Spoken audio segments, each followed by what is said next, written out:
Bismillahirrahmanirrahim.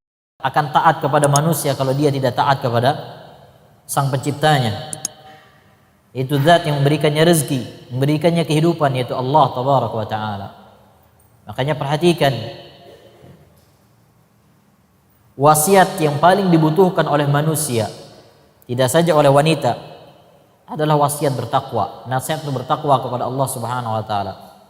Wa laqad wasayna alladziina utul kitaba min qablikum wa iyyakum an ittaqullah. Telah kami wasiat kepada orang-orang sebelum kalian dan kepada kalian agar kalian bertakwa kepada Allah. Takwa adalah nasihat Allah kepada orang-orang terdahulu dan juga orang-orang setelahnya. Bahkan Nabi kita Muhammad sallallahu alaihi wasallam dinasihatkan oleh Allah untuk bertakwa. Ya ayuhan nabiy ittaqillah, wahai nabi bertakwalah kepada Allah. Maka di dalam takwa itu ibu-ibu ada tauhid dan menjauhkan kesyirikan. Di dalam takwa itu ada mengikuti sunnah dan menjauhkan bid'ah. Di dalam takwa itu ada menjalankan perintah dan menjauhkan larangan Allah Subhanahu wa taala. Ini harus ada dalam diri setiap istri, bagaimana dia bertakwa kepada Allah Azza wa Jalla. Kemudian perhatikan ibu-ibu,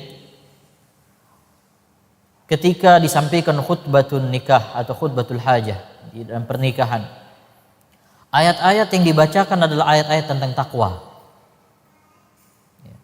Dan juga perhatikan di surat At-Talaq yang membicarakan masalah penceraian, yang ini merupakan problema rumah tangga yang paling besar.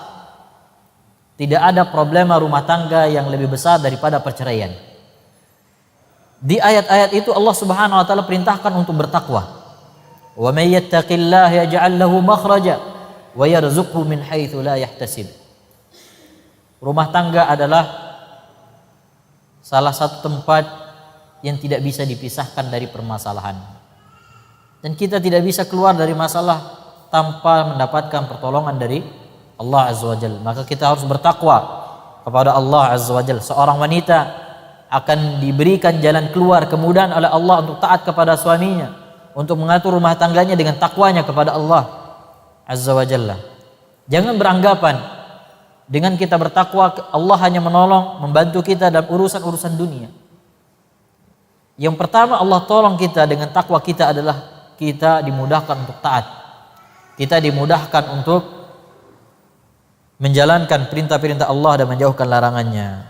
Kemudian yang dinasihatkan oleh Aisyah radhiyallahu anha adalah haqquz zawj, yaitu perhatikan hak-hak suami.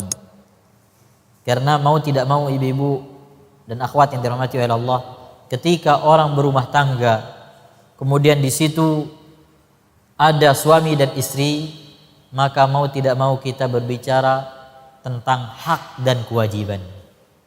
Sebagaimana kita punya hak, kita juga punya kewajiban. Dan masalah itu muncul ketika orang ingin mendapatkan hak-haknya, tapi tidak berusaha untuk menunaikan kewajibannya. Dan seorang muslim yang baik adalah orang yang lebih fokus terhadap kewajibannya daripada haknya.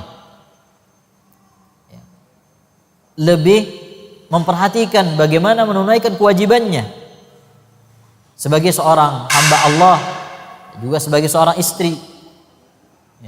Adapun hak itu akan mudah didapatkan dari Allah Subhanahu wa taala.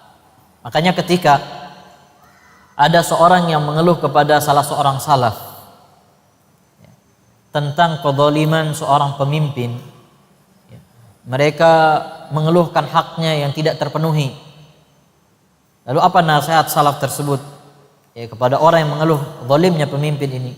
Dia mengatakan, addu ma alaikum was'alullaha lakum. Tunaikan hak kalian, tunaikan kewajiban kalian dan minta kepada Allah hak kalian. Tunaikan kewajiban kalian dan minta kepada Allah hak kalian. Kalau Allah ingin memberikan kepada kita hak, sekalipun seluruh manusia ingin menghalangi kita, maka tidak akan bisa. Hak itu akan sampai kepada kita. Maka inilah pentingnya ibu-ibu kita bertakwa kepada Allah dan juga berusaha menunaikan hak orang lain atas kita atau menunaikan kewajiban-kewajiban kita. Kemudian di antara nasihat para salaf kepada para wanita, kepada para istri adalah nasihat Abdullah bin Ja'far bin Abi Thalib kepada putrinya. Beliau menasihati putrinya dan mengatakan, iyyaki wal ghirah fa innahu miftahut talaq wa iyyaka wa kathratal atab fa innahu yurithul baghdha wa 'alayki bil kuhl fa innahu azyadu zinah wa atyabut tibil ma. Abdullah bin Ja'far bin Abi Thalib rahimahullah menasihati putrinya dan mengatakan, iyyaki wal ghirah, berhati-hatilah dari sikap cemburu.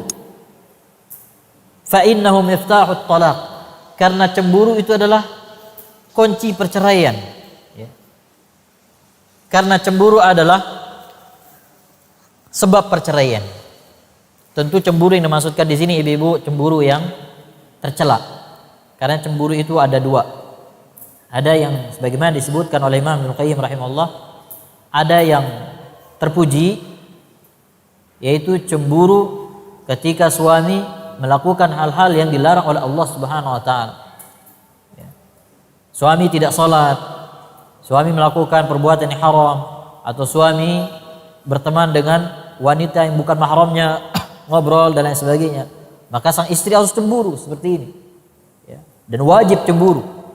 Karena tidak cemburu dalam hal ini bertanda orang itu tidak punya din, dan orang yang tidak punya cemburu seperti ini tidak akan mencium bau surga. Yang meridai di rumah tangganya perbuatan-perbuatan haram dan maksiat, yang membiarkan di rumah tangganya perbuatan-perbuatan maksiat, ini adalah the youth, orang-orang yang tidak punya rasa cemburu. Ini cemburu seperti ini yang muncul karena kuatnya agama seorang, ini mahmud, terpuji.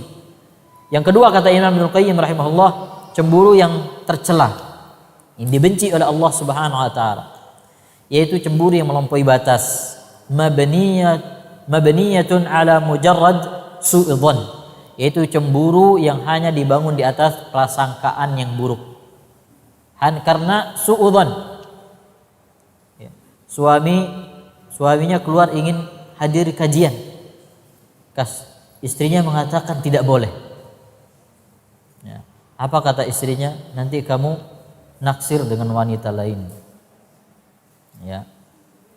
Maka cemburu-cemburu yang seperti ini yang dibangun di atas su'udhan, ini tidak boleh. Ini yang dimaksudkan oleh Abdullah bin Ja'far bin Abi Thalib di sini. Jangan sampai memiliki rasa cemburu yang seperti itu, karena itu adalah miftahut talaq. Itu adalah sebab perceraian. Wa iyyaki wa kathratal atab, dan jauhkan banyak mencela. Jangan terlalu banyak mencela, karena banyak mencela akan menyebabkan kebencian. Kalau istri banyak mencela suaminya, secantik apapun istrinya, secinta apapun suami kepada istrinya, maka pasti ada waktunya kebencian itu ada. Apabila sudah ada kebencian, maka ini adalah awal dari ketidakakuran rumah tangga, sehingga muncullah dari marah ini, dari kebencian ini, perkara-perkara buruk yang lainnya. Wa 'alaiki bil kuhl, nasihat beliau yang ketiga berkaitan dengan berhias, dan hendaknya engkau menggunakan celak. Fa innahu azyanu zinah, karena itu adalah perhiasan yang paling baik. Wa atyabit tib, dan hendaknya engkau menggunakan wangi-wangian yang paling wangi. Apa itu ibu-ibu? Apa wangi-wangian yang paling wangi? Yaitu alma, air. Nanti akan ada nasihat lain yang akan lebih menjelaskan tentang masalah air ini adalah wangi-wangian yang paling baik. Murah ini ibu, murah, gratis, dan pengaruhnya juga besar. Nanti akan ada nasihat lain yang berkaitan dengan ini lebih jelas lagi insyaallah. Kemudian nasihat yang berikutnya dari Abu Darda radhiyallahu anhu kepada istrinya. Abu Darda radhiyallahu anhu berkata kepada istrinya. Jadi suami juga perlu menasihati istrinya, sebagaimana istri juga menasihati suaminya, tapi tentu dengan cara yang baik, dengan cara yang hikmah. Jangan sambil melotot, jangan sampai marah-marah. Berkata Abu Darda kepada istrinya, perhatikan ibu-ibu, ini nasihat yang singkat tapi masya Allah, insya Allah pengaruhnya besar. Idza ra'aitani ghadibtu fardini, wa idza ra'aituki ghadba radituki, wa illa lam nastahib. Abu Darda radhiyallahu anhu berkata kepada istrinya, jika engkau melihat aku marah, maka jadikan aku ridho. Dan jika aku melihat engkau marah, aku akan menjadikan engkau ridho. Kalau tidak seperti itu, maka kita tidak akan pernah bersama. Ya. Jika engkau melihat aku marah, maka jadikan aku ridho. Jadi jadikan aku berhenti marah. Bagaimana caranya? Pelajari, ibu-ibu. Dan jika aku melihat engkau marah, dia berkata kepada istrinya, dan jika engkau marah, maka aku akan berusaha menjadikan engkau ridho, tenang, tidak marah lagi.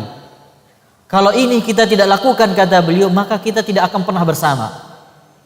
Di saat suami marah, istri balas dengan kemarahan. Tatkala istri marah, suami juga ikut marah. Tidak akan pernah ketemu. Akhirnya karena marahnya berlangsung lama, maka keluarlah kata-kata perceraian, atau terjadilah perbuatan-perbuatan yang tidak diridhai oleh Allah Subhanahu wa taala, kekerasan di dalam rumah tangga, kezaliman baik dari pihak suami ataupun pihak istri. Maka ini sebuah rahasia rumah tangga yang disampaikan oleh Abu Darda kepada istrinya. Jika engkau melihat aku marah, maka jadikan aku ridho. Jangan ikut marah. Dan begitu juga sebaliknya, jika aku melihat engkau marah, maka aku akan jadikan engkau ridho. Ibu-ibu kalau suaminya marah, gimana ibu-ibu? Tinggal pergi, dikejar. Ya. Jadi kalau suami marah, maka jadikan suami itu dan tenang. Sekalipun misalnya dia yang salah, ya, ibu-ibu datangi, minta maaf, ya. Lakukan cara-cara yang bisa menjadikan amarahnya reda, ya, tidak marah lagi, sehingga dia ridho, maka akan cepat selesai permasalahan. Tapi kalau masing-masing kita mempertahankan egonya, maka akan terjadi perang dunia keempat. Ya. Akan terjadi perang, ibu-ibu. Ya. Apalagi laki-laki itu egonya besar juga, ibu. Ya, perempuan juga. Di sini ada sebuah bait, sebuah syair, ya. Kurang lebih saya terjemahkan sesuai kemampuan saya, ya. Di syair ini terdapat banyak faidah di dalamnya. Bunyi syair ini, khudil afwa minni tastadimi mawaddati wala tantiqi fi surati hina aghdabu. Ambillah maaf dariku, maka kasih sayangku akan selalu bersamamu. Wala tantiqi fi surati hina aghdabu. Jangan engkau berbicara di hadapanku ketika aku marah. Wala tanqirini naqraqid duffa marratan. Dan jangan engkau memarahiku seperti apa? Jangan engkau bersuara di hadapanku seperti suara gendang yang enggak berhenti-berhenti. Fa innaki la tadrina kaifal mughayyab. Sesungguhnya engkau tidak tahu bagaimana rasanya orang itu tidak punya pasangan. Ya. Banyak terkadang ibu-ibu, ya, wanita begitu ada masalah